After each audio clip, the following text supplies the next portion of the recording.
Hi, Steve Spohn here with Spohn Performance, and we just wanted to give you a little video tour here of our new Dell Sphere pivot joint.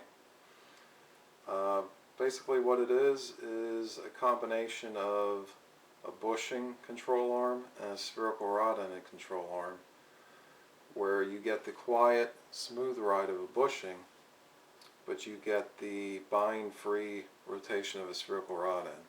Think of it as a streetable spherical rod end, where you're going to not have any bind, but you don't have the price of additional noise like you get with a spherical rod end.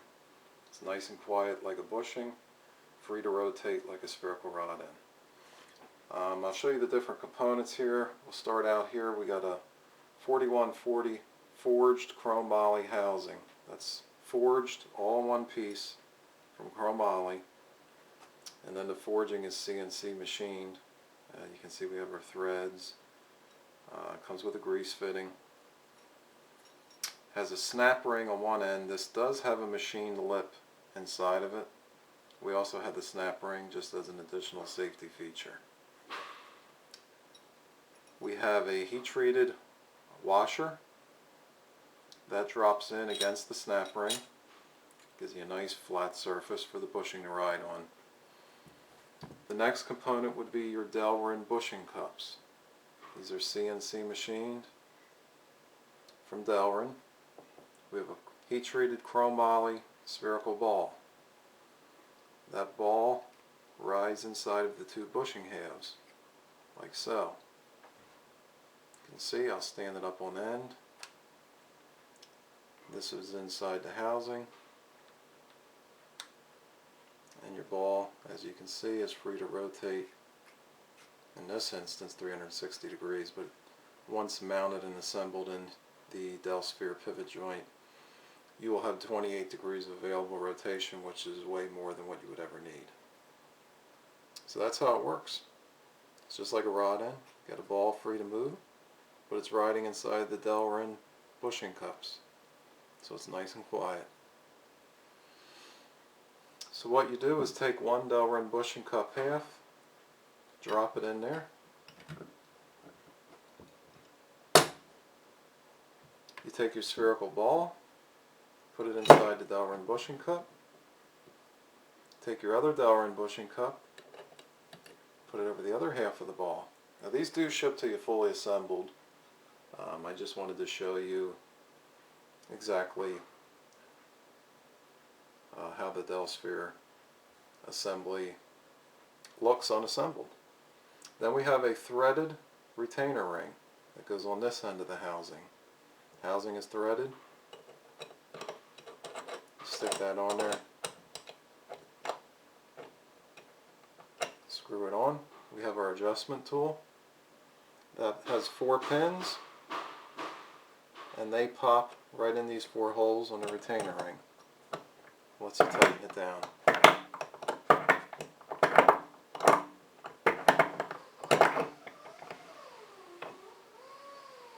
Now, here there is a set screw. It's out right now, but that hole is for your set screw, and as you can see on the end retainer ring, there's 4 half moons. So you line up one of those half moons with your set screw, like so. You can see that's lined up the set screw. You put your set screw in, lock it down. That way you never have to worry about your end retainer ring loosening or tightening, but more than likely it would loosen. But that locks the amount of tension you put on it in place. And you can adjust the amount of tension simply by adjusting the end retainer ring. You can make your ball real tight. You can make your ball real loose. It's up to you.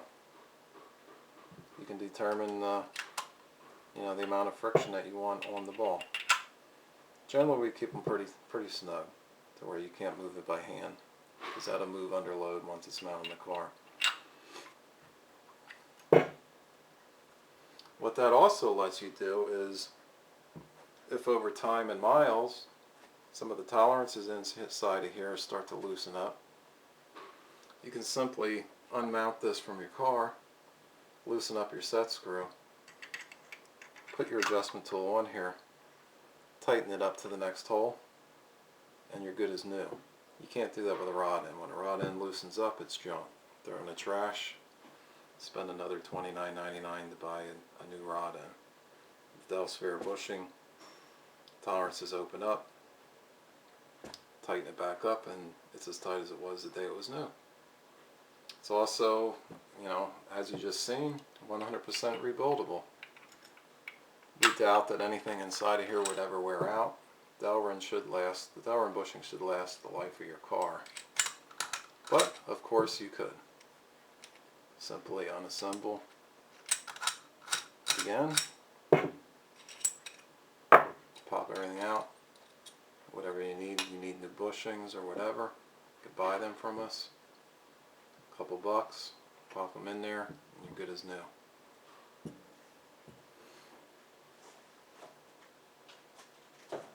You will need a Allen wrench for your set screws and stuff on here. That is included. You get that with.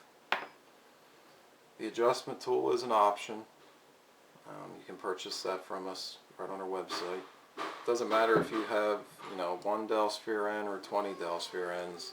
You only need one adjustment tool. It's the same. They're all use the same tool. So one tool and you're good to go.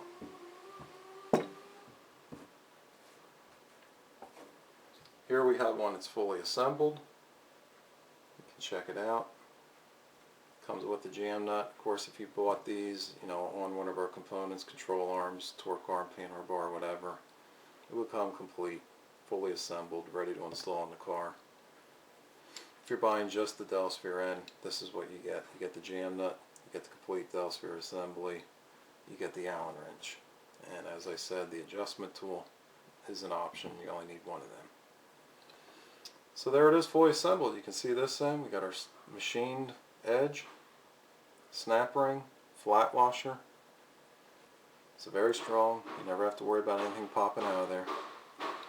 The other end you have your threaded retainer ring, which you lock in place with the set screw. And as you can see, I have set this one a little loose just so it was easy to show you with my fingers.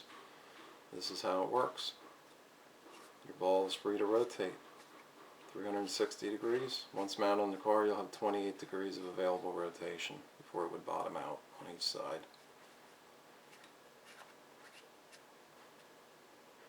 They're nice and quiet. They work great. You won't have any bushing compression fore and aft. So you won't have the wheel hop. You know, it's going to hook up great straight line. And cornering, it's going to, you know, be great in the corners because you have no bind. Everything is, you know, free to articulate. That's the Dell sphere pivot joint.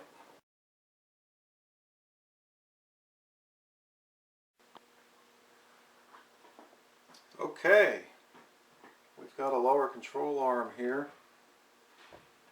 the Dell sphere pivot joint. I'll show you what we do here. You get your Dell sphere pivot joint.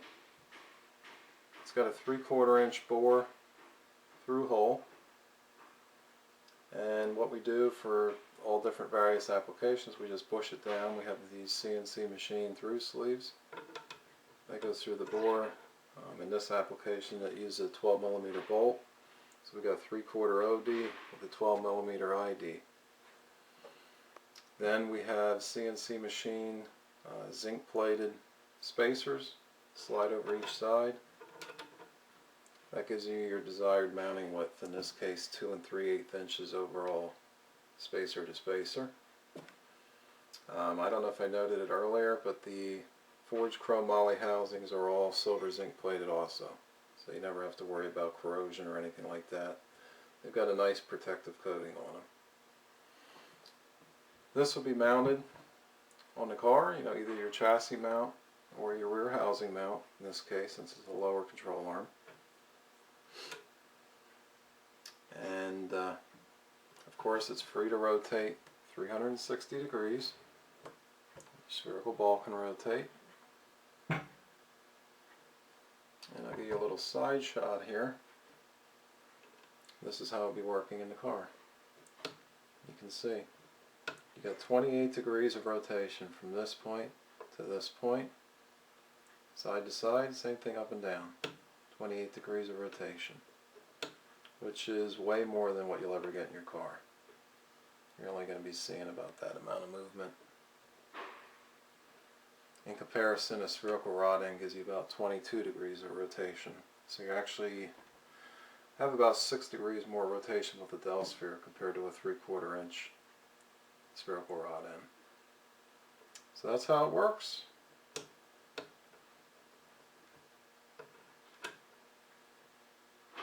Thanks for watching our video. I'm Steve Spohn, and I'll see you at the track.